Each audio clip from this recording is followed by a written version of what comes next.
Hello, everyone, and welcome to the Very Reasonable Pilots podcast. I've been your host, Charles. Along with me, as always, my co-host, editor, producer, co-pilot, gunner, navigator, orator, and podcasting associate, Jacob Gloth. How you doing today, Jacob? I am swell, Charles, and if you couldn't tell, he's still having the mic issue he had last time. He mentioned it in the last episode, but he's got some audio issues. Bear with us. I'll do my best to fix it up. I am very sorry, everyone. It is not my fault for once in my entire fucking life. Yes, I guess that's true. Now, I have a new pitch. You gave me the title last week, which was... End of Me. The End of Me, yes. I also have a special segment, which I'm going to do with you at the end of the pitch. I'm so excited about this stick around segment. for that. Little addition to the normal flow. I'm not going to do it all the time. Every once in a while, I'll throw this in. But, yeah, stick around for that. But the End of Me, that's my pitch for this week. Charlie, you said you come up with an idea every time with all of your titles. Can I get what your idea was? Well, my idea was like kind of this sort of surreal, very cerebral show about a guy who he becomes some sort of like a focal point in time and space. And so the end of him is the end of the universe. And just kind of his life and thought process being the only being alive throughout the entirety of existence, you know? Mm-hmm. It's sort of a more contemplative show about, our own mortality. Isn't that something... Wasn't one of the other titles like that, too? We did... to do, or was that a man at the end of the universe or something? We did do a man at the end of the universe. He was a wizard at the end of the universe who did spells. And I have done Entropy, the Death of All Things, which is about a man who is dead, but not... And he solves crimes. But this was more like a guy floating in space, having very... philosophical questions with a Mickey Mouse plush toy that he found because it's the end of the universe and there's just random shit floating around. And the only thing there is Mickey Mouse because he's still got copyright protection. Hell yeah, he does. Steamboat Willie can get it fucked, mate. So I do not have that. I actually kind of thought of that. Or something similar, like end of the universe, end of the guy. Like the guy, the end of him means the end of the universe. Was my idea. Yeah. I didn't do that because I couldn't come up with a plot around it. How do I don't want to give things away. Okay, I'm not gonna give things away. So we're starting off in the not so distant future. It's unclear how far, but looks pretty similar to now. So maybe 10, 15 years in the future, but could be farther. It's hard to tell. Future. The year 2036. We start off with a man. I'll tell you who he is in a bit, but we start off with a man with a bushy beard, circular glasses, and a very plain fashion sense walking to work at a massive mega corporation.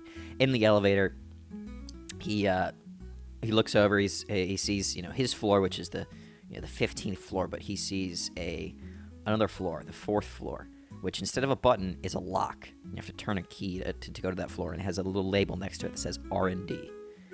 Now he heads to his office and starts working, before eventually telling his boss he's heading out to lunch. He takes the elevator down, but pulls the emergency brake before it hits the bottom floor.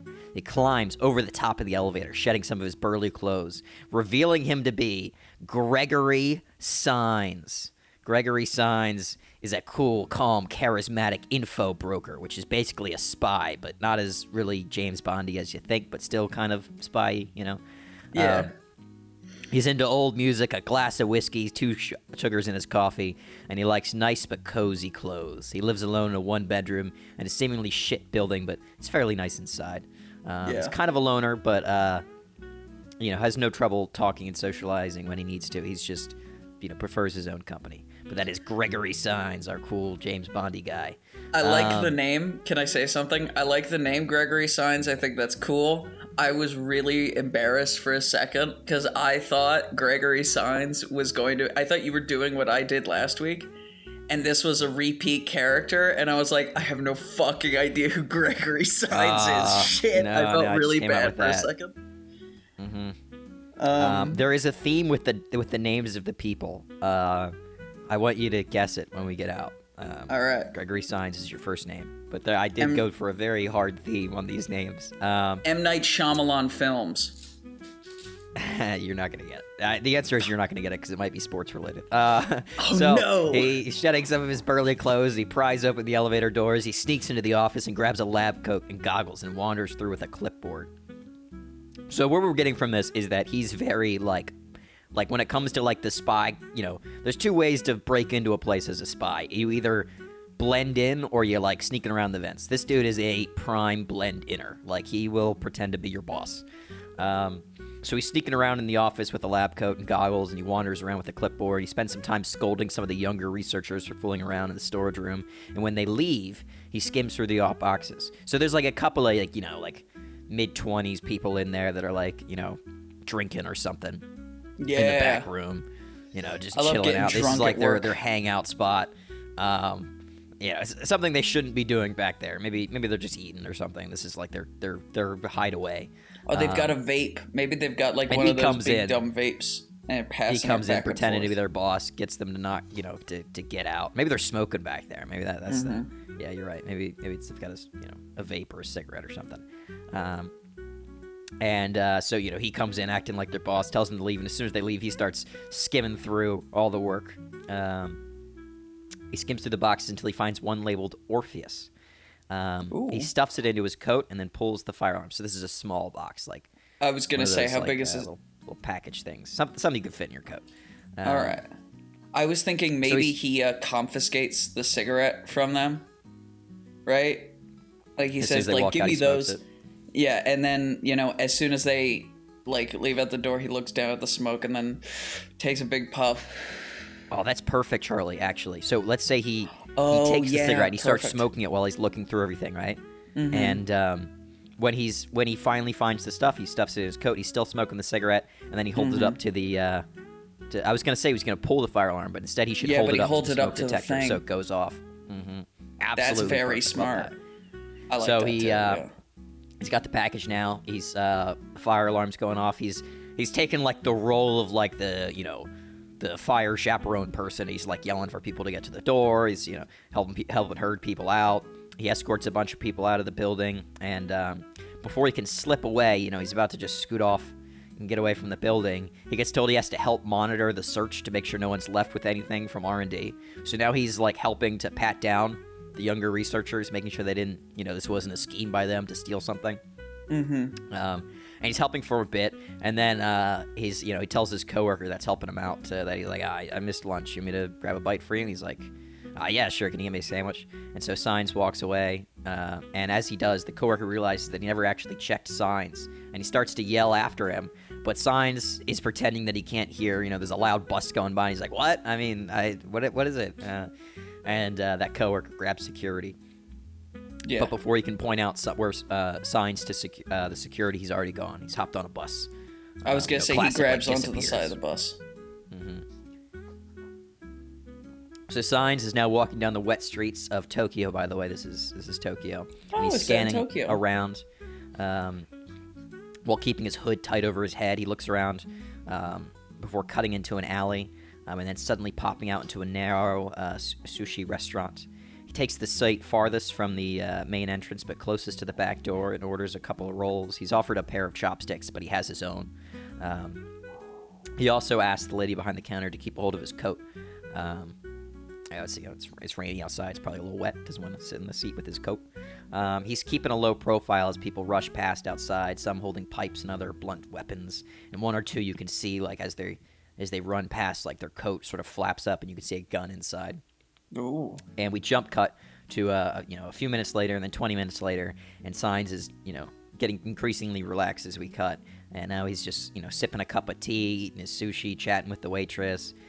He makes a joke, and he gets a very poor reaction.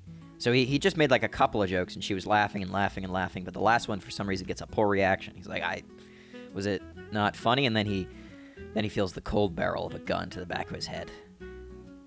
And he just says, "Good morning, Zed." And the guy behind him says, "Morning, Sainz." He's like, "I thought it wasn't supposed to rain today." And Zed, the guy behind him with the gun to his head, says, "The weather's always shit in Tokyo." And Sainz is, he talks about how it wasn't that bad last year, and the dude's like, well, that was actually Kyoto. He's like, oh yeah, you're right, my bad. Not sure how I made that mistake. And as Sainz is, gesturing and talking, he gestures for the frozen, confused, scared waitress to scoot to her right just a little bit, and she does. And as soon as she does, Sainz pops a knife out of his chopsticks, ducks and stabs Zed in the chest, and the gun shoots exactly where the waitress was just standing before she had to scoot to the side. And they grapple for a moment before Sainz hits him with a stool and runs out the back door. He's chased by Zed and a group of thugs, and they come out around the corner. He dodges, ducks his way through the crowd, reaches a car dealership where he quickly negotiates a Ferrari test drive. Like, just runs in, is like, yeah, I want to try this out. And he grabs the attendant, shoves him in the car, grabs the keys, and he speeds off with that frightened salesman in the passenger seat. We now have an epic chase through the streets of Tokyo, which ends with him escaping all the thugs and Zed who were chasing him, and parking safely in the garage with the salesman, who's completely pissed himself and is just a absolute pull after that insane car chase. Though perfectly masterfully done by Sainz. They were clearly in a lot of danger, but there's no damage to the car or anything. And Sainz, he gets out of the car, throws him back the keys, and he tells him that it was a pretty good drive. Maybe he'll swing by tomorrow and pick it up. But he might have to do something about the price. I thought it would be cool if he says something like, the engine's a bit sluggish on 6th gear, or something like that. I know there isn't 6 maybe gears he complains about the gearbox. Yeah. That could be good. Like, I think it would make him seem cooler if he was like, he was so calm and collected through that fucking rad he could be like, car chase that he can still, like, point out, the car gets a bit sluggish when you're turning left on 50 or over, or something like that, Yeah, he could complain about something like that. He could be like, it sticks a little bit on 3rd gear, and there's a little too many computers for his taste. He needs a bit more of a manual car, something that he can tell it what to do and won't try to override him. Yeah.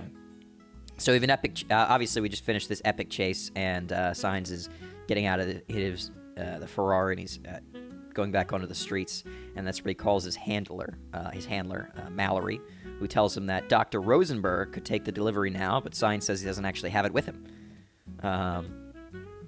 And which pisses her off a little bit, but he says he's got to head back into Tokyo to get it. And she says that he's going to need the prototype delivered tomorrow at noon, since he can't get it now. And he should hold on to it until then. So Sainz tells her not to worry, it's safe, and then he goes back to the sushi shop. And he grabs his coat. He thanks the nice waitress, gives her a tip, heads home, reaches his apartment, nice cozy little place. It's got a nice record player, lots of blankets, old adventure ads on the wall, and a lot of antiques. And he opens the box, which was in that coat that he left with the waitress. And inside there's a small chip. And he calls Mallory again, and they talk for a long time about a lot of things, including the chip, which she says is a basic intelligence processor, and he should store it somewhere cold and not to slot it into any technology. And he complains about as they're talking, he's complaining about his stupid smart fridge. And when they finally hang up, he thinks, well, if this thing fucks up technology, I'll put it in my fucking fridge, and because it needs to be cold, and also if I slot it in, maybe it'll fuck up my fridge, and I won't have to worry about all these stupid smart features that keep screwing me up. I just want like a normal fridge, and I can't fucking get one. Okay, so this is his thing. Right, this is one of his conflicts. Sainz's conflict is that the world is becoming too digital, and he's like an analog kind of a guy, That's and cool. also, I it's like just that. like a lot of tech for him ends up fucking him more than it helps him. Yeah. Well, I do think it would be cool if we have that, like, you have I'm sure, you've got the whole story planned out, but if there's a rival spy who is, or intelligence acquisitioner who, like, uses lots of technology, and at first they're kind of, like, kicking Sainz's ass, but then, like, once all the frill and technology falls away, it's just skills versus skills. Sainz is just fucking on it, because all of his tech relies on, like, pneumatics and springs and stuff, not computers. So he opens the freezer, and he slots the little chip into the computer board in the freezer. So it's now going to be cold, and also it's going to fuck up his fridge, so he's happy about that. He calls Mallory again, and they... sorry, I went backwards. So he puts that in there, and... he's glad his fridge is going to be broken now. He hopes that maybe he'll have a normal fridge at the end of this. And that will be the end of the episode. We'll get a long shot at the chip in the fridge, though, because, was this a bad decision? Who knows? Well, I episode figured maybe 2. Oh, what do you have? I was going to say at the end of the episode, you have that long, lingering shot holding on the fridge, and maybe there's a light next to it, like next to the computer chip, and it's green, and it just holds on this green light inside the darkness of the freezer. And then just before you cut, the light turns red, and then the shot cuts. I like that. You know? I like that a lot, yeah. So you don't know exactly what it could be. You could be teaching the computer, you could be teaching the fridge cursive. Or it could be a Terminator fridge now. Ooh, is it a Terminator fridge? Could be worse than that. Episode 2. A man in a thick, burly coat enters a bar as a winter storm rages outside. This man, Charlie, is Oscar Davis. Oscar Davis is he's a quick, short response kind of guy. Nothing really phases him. Good sense of humor. Indiana Jones style explorer. Okay? Sick. Oscar Davis, cool boy. He walks into the bar with a big, burly coat. Winter storm is raging outside. He sits down, he orders a scotch when 2 men come over and sit a little far too closely for his comfort, And they ask him what he's doing up north, and he says he's just out here after some game. And they look at his gun, a small yet ornate revolver with ceramic and steel on the outside. And they tell him that it's not going to do much against a snow leopard. So not sure what he's doing with that. And he tells them, I've got the big guns with my gear outside. But they just sort of smile weakly to what he's saying. And one asks if they can see the gun, but he declines, and the other reaches for it. But as he reaches for it, Oscar quickly turns and draws, pressing against the man's stomach. And as he's holding it against him, he tells him about how he once saw a man linger for 3 days on a gut wound without a hospital nearby, like they are right now. There was no hope for treatment. It was just slow, antagonizing death. And as he says death, he clips back the hammer on the revolver. And just as the hammer clicks back, we also hear a gunshot ring out. And they all turn to see Dr. Valerie Constant with a bolt-action rifle. Charlie, who is Dr. Valerie Constant? You're probably wondering. Well, she's a badass, hands-on archaeologist phenomenon. She's a professor at university, but currently on sabbatical. Hard-nosed, but likes a level of civility in her team. Values obedience. And that's when she introduces her 2 men on either side of our Mr. Oscar Davis here. The 2 men are Mo and Sadio. Mo is a bruiser with a talent for mining and research digs. He can break a skull or delicately carry artifacts with his bare hands. He can either, he smash something or he can, be very, very careful with it. Absolutely no sense of sarcasm. Mo does not understand sarcasm in the slightest. Now, the man on the other side of Mo, and Oscar Davis is Sadio. Sadio is the demolition man. He's a deeply knowledgeable when it comes to explosives and minerals, but doesn't really care much for antiques, and he's incredibly sarcastic. So we've got the not sarcastic bruiser, and we've got the super sarcastic demolition man, Sadio. Yeah. Do you have any casting ideas for these folks? No idea. No idea? Dave Bautista. He could definitely play he could play either one, really. I kind of like every character. Dave Bautista, I think he would be more fun as the guy that doesn't understand sarcasm. Well, that's his character as Drax. Oh, yeah, you're right. Which is Maybe why I he was should be thinking the that. sarcastic one then. Yeah. Maybe or he could be the guy with the pretty gun, the ornate pistol. Although I was thinking kind of Christoph Oscar Waltz. Davis. No, Oscar Davis is more of a thinner.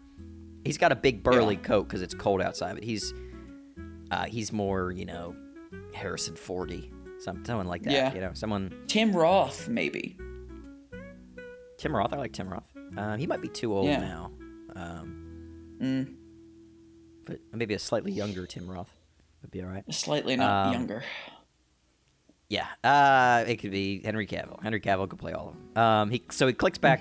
Valerie Constant fires the bolt-action rifle, And in the coolest move ever, she hooks the bolt on the edge of the wall and moves the gun up and down to rechamber it. It's going to be a thing about her character where she basically never rechambers her own shot.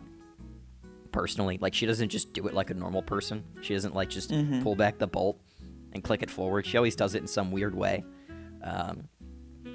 So that's that's how she does it this time. She just sort of flicks the bolt up against the wall and moves the gun up and down, as opposed to just pulling the bolt back.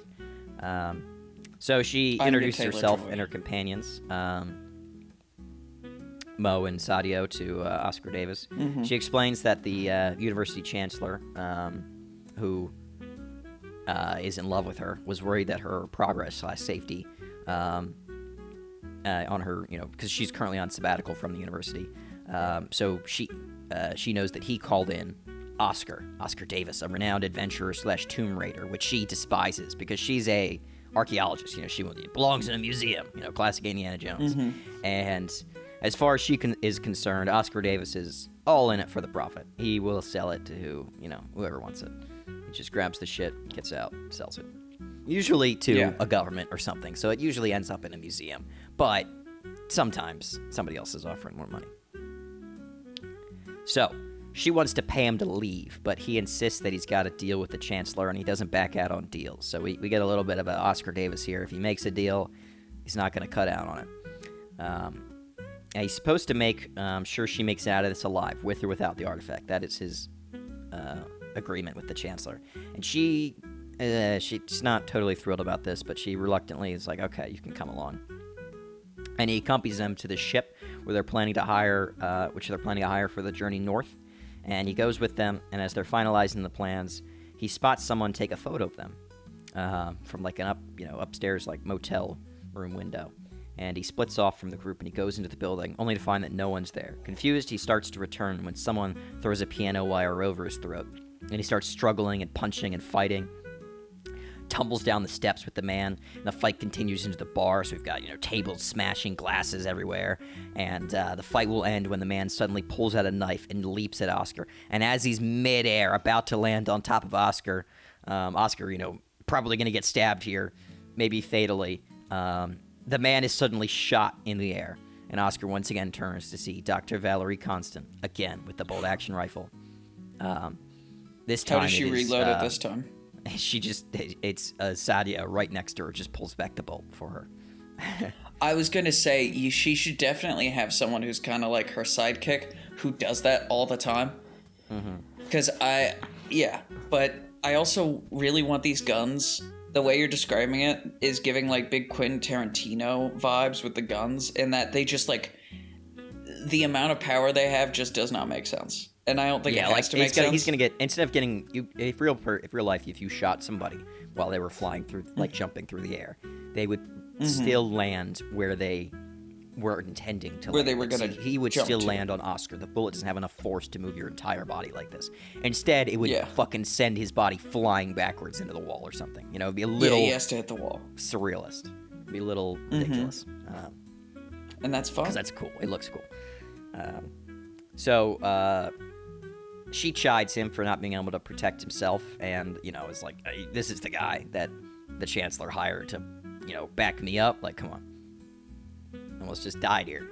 And he asks her who's following them, and she says that there's a group of Russian academics, little air quotes there on academics, that are after them, and they have to act quick if they're going to get out of here and get to the mountain first. And he agrees, and they stay the night in the inn before setting off early the next morning. And on the ship, they're drinking and smoking until late at night, and Valerie is explaining more about herself and what they're looking for in the mountain. And there's some sort of secret in the mountain. She's vague about what it is, and she doesn't exactly know all the information. But there have been many tales of explorers getting lost near the polar ice caps, and those who have returned reported something truly startling on the mountain. So no one that's actually gone up the mountain has survived and come back, but people that have been close have reported people missing up there, and tons of adventurers have gone up there. So there's definitely something up there. They're just not entirely sure what it is. She believes it could be the ancient Viking shipwreck of either Eric the Red or Leif Erikson. Leif Erikson famously went missing after sailing I think he was sailing north from Greenland, or it was when he was coming back from the U.S. I don't really remember which one, but Yeah. he went missing at sea, so that's the reason I threw him in there. But others report it could be some lost wealth reported by Socrates that the Phoenicians hid in the north. So the Phoenicians, famously very good sailors. There's a mystery of what did they actually, did they sail all the way north into the the Viking hinterlands, up past Scandinavia, and then they hide some sort of ancient treasure up there. And she finds that incredibly unlikely, but if it is up there, if there is something, it could be some incredibly ancient records, which could reveal a lot about ancient history that we don't have a lot of solid records on, especially the Phoenicians. So just as they leave, they're going to bed, going back into the other side of the ship, a sudden lurch of the boat springs them into action as they realize they've been rammed by another vessel in the middle of the night. That is the end of episode 2. Charlie. Yeah. Where do you think we're going here? I've given you 2 episodes, not connected at all so far. What's your Not prediction? at all connected. I think Zed, right, is going to be working with the Russians in order to get to the top of this mountain, right? So I think the series as a whole is going to be about these 2 groups of people attempting to find this treasure, right? Okay. But there's also an evil Terminator refrigerator, and I don't know where the refrigerator comes into it, except for maybe the refrigerator is a third element that wants to get to the top of the mountain, and so it kind of yeah, kidnaps or threatens or takes over Mr. Sainz, and he's like a third party, that's sort of like Brainiac almost, and he's like closer. His brain's taken over. I don't know. Tell me where it's going. I'm curious. So we're going to be bouncing back. I'm just going to run through the rest of the way that the season pans out here. Between these 2, all the odd episodes are going to be Gregory Sainz. All the even episodes are going to be Oscar Davis and his crew. So we're going to have, this James Bondy-esque story with Sainz, where he returns the device to Dr. Rosenberg, and Rosenberg tells him that it's damaged and that it's losing integrity, and he can't explain what's happening. Is like, did you touch it with technology? Is that what happened? Like, what he's like, I put it in my fridge, and just as Dr. Rosenberg is like about to express his like horror at what Sainz has done by putting it in his fridge, the lab is attacked, and then massive explosions go off, and Sainz is split off from Rosenberg. They have like a brief moment between the rubble where Sainz is like, what do you mean? Like, what was the problem with the device? He's like, it's your brain. Your brain's gonna, and then another thing falls down, and Sainz is even more confused. He's like, what's wrong with my brain? What do you mean? Is my, some sort of issue here? And so they get split off again, and he's forced to leave and try to relocate Rosenberg while fighting off Zed and dealing with his own slow mental decline. So we're gonna have these like moments of intense like migraine-like pain throughout this season with Sainz, where he like, either in a fight or whatever, he like his brain like it's just gonna be this intense pain that he is like trying to fight off, as his mind is like slowly losing integrity. And meanwhile, Oscar Davis is going to continue north, fighting off the Russians, including director Zachary Knoll, who looks a little bit like Zed, we'll say. And eventually, later on in the season, near the last couple episodes, probably in the last episode for Sainz, he's going to reach Rosenberg, only to find out that his condition is unfixable. It could have been fixable if the original lab was still intact, but it's completely destroyed in Sainz as he's deteriorated beyond any possible redemption at this point. And he learns that his consciousness is slowly being transported into his fridge. So the device that they had recovered is basically like, have you seen the show Altered Carbon? I have seen the show Altered Carbon. I'm a in fan Altered of the Carbon, show Altered they have Carbon. like these little discs which your consciousness is put on. and that is essentially this is essentially a prototype version of that kind of technology. So it's supposed to be a way that people can put their their brain in a little disc, and so you won't ever have to die. You'll be immortal. You can come back to life. That's why Orpheus is the name of the project. This device will bring you back. Yeah. However, like Orpheus, it doesn't work yet. It's not totally completed. And in its current state, what it does is that when plugged in, it starts sucking the consciousness of the closest person. And because that was Sainz in this case, it started taking his brain, his integrity. And of course he leaves, he's not in his apartment the whole time, and it only takes about 25% of his brain. But that slowly starts this process of his self is slowly falling apart. And because he end up going back to that apartment throughout the season, it's taking more and more and more. And he doesn't even know this because Rosenberg wasn't able to explain. And by the end, it's too late. He's lost so much of himself that his brain is falling apart. And he explains that his more and more of him is going into this fridge. And he's not going to ever die, really, because his consciousness is in this fridge. And that in this fridge, his brain has invented, as a safety mechanism, has invented, a fake world in there. And that world is the world of Rosenberg is explaining it. It's like this, you're in there, and you're an explorer, and you're trying to find this mountain in the north. And you've got this doctor with you that you're supposed to protect. The doctor, by the way, Valerie Constant, looks a hell of a lot like Mallory. So not only is the villain basically Zed, Valerie is Mallory, his handler. Mm-hmm. And we're gonna maybe we can have. Sorry, no, keep going.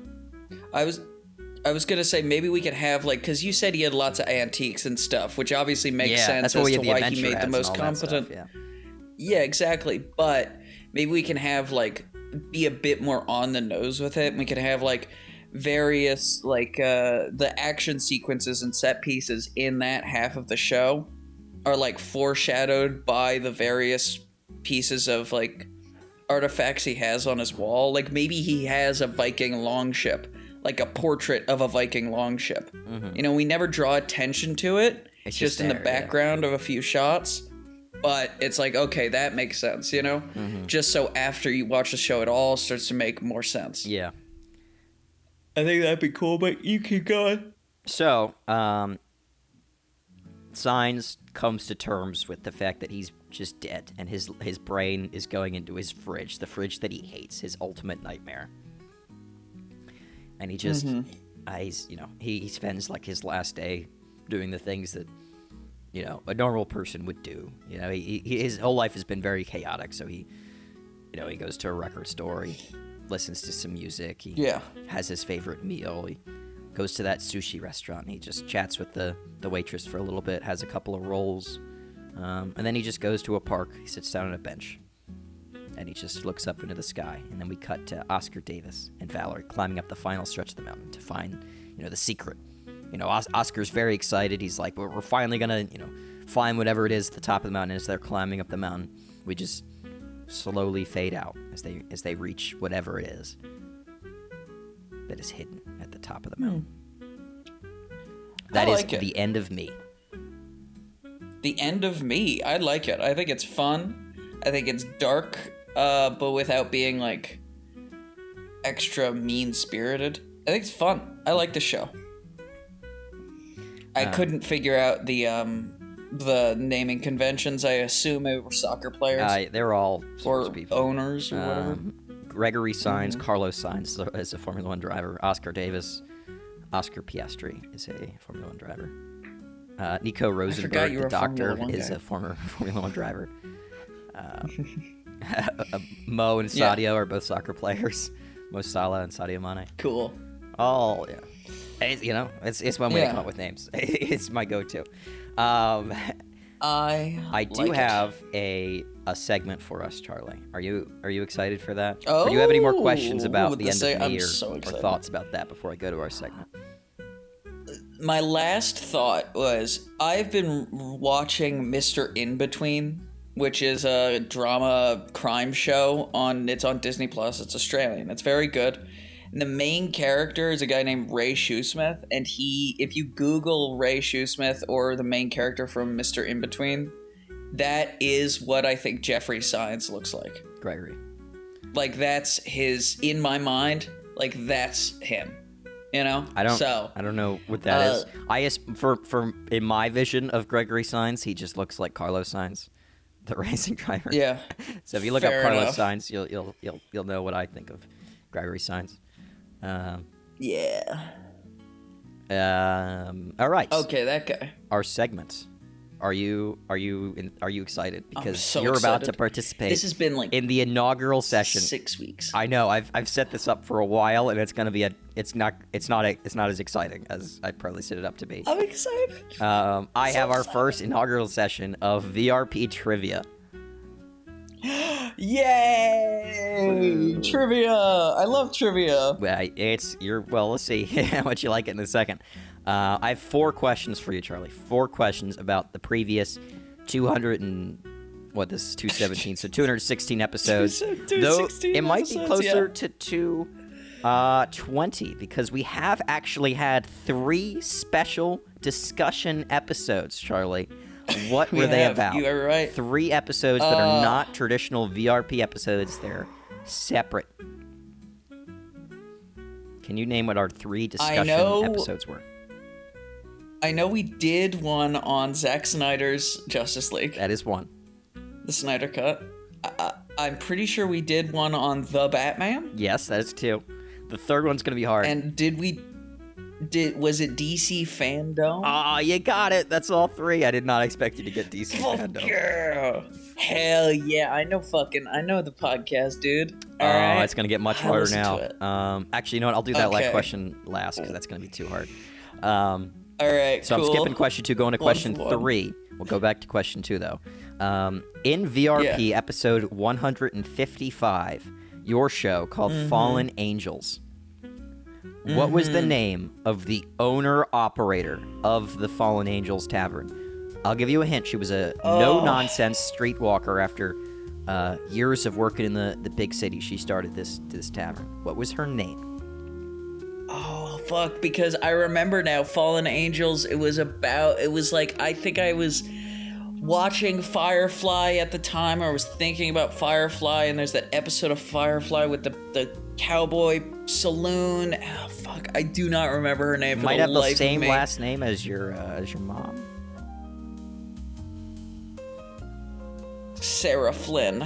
Ah, close. It was Stacy Flynn. Stacy Flynn is the name of the I was really close. With owner-operator of the Fallen Angels Tavern. So you are currently one out of 2. There's 4 questions. Yeah. So all right. you gotta pick it up here. It's gonna get hard as well. Now, a couple episodes later, Charlie, you had another show called Poets of Flesh. One of my favorite titles that you've had. Who was the killer in the Poets of Flesh? Just to remind our viewers, on the orders of a dangerous mob boss, a drugged-up hitman and some guy he found on the street had to solve a slew of murders where all the victims were left drained and shriveled. Now, who was the Aliens. killer? It was aliens, correct. Fucking aliens. Very nice. Now we've got one 2 out of last 3, question baby. for you. You are currently 2 out of 3. To get a 75% correction ratio on our first session of VRP Trivia, Charlie, in episode 36 of the podcast. Holy shit, that's so long ago. You had a show that I came up with the title called Allegory of the Cave. Okay? Do you remember Allegory of the Cave? Okay. Jack and Bruce. You got that? That was my question. What were the name of the main characters? It was Jack and Bruce. Yes. Congratulations, Shirley. Yes. Most of the questions right in our first session of VRP. I'm the best in the world at remembering my own things. I am so Jack and surprised Bruce, you remember Jack and Bruce. I am mystified that you remember that. I thought that would be a struggle. I'm fucking locked in, bro. I know exactly what's going on. It was because I named them after the Joker and Batman. It's fine. I didn't. I recognized that from Bruce. I didn't even notice Jack Napier Jack. Okay, that's hilarious. Yeah, dude. Okay. All right. So if I had noticed that, I might have picked a different question. Oh, damn.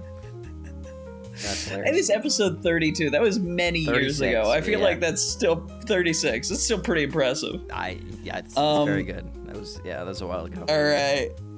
I loved this segment. I'm a big fan of VRP trivia, VRT, very reasonable trivia. Mm-hmm. Yeah, and I liked your show also very much. And of me, I thought it was clever and fun. And if you also liked it, thank you everyone for listening to the Very Reasonable Pilots podcast. I've been your host, Charles. Along with me as always, by my co-host, editor, producer, co-pilot, gunner, navigator, orator, and podcasting associate, Jacob Gloth. You like what you heard here and you want to hear more, please give us a like, a follow, subscribe, tell your friends, tell your family, tell your dog, tell your cat. And remember, we will be back here next week with a brand new televisual series for you to imagine and enjoy. Thank you, and have a good night.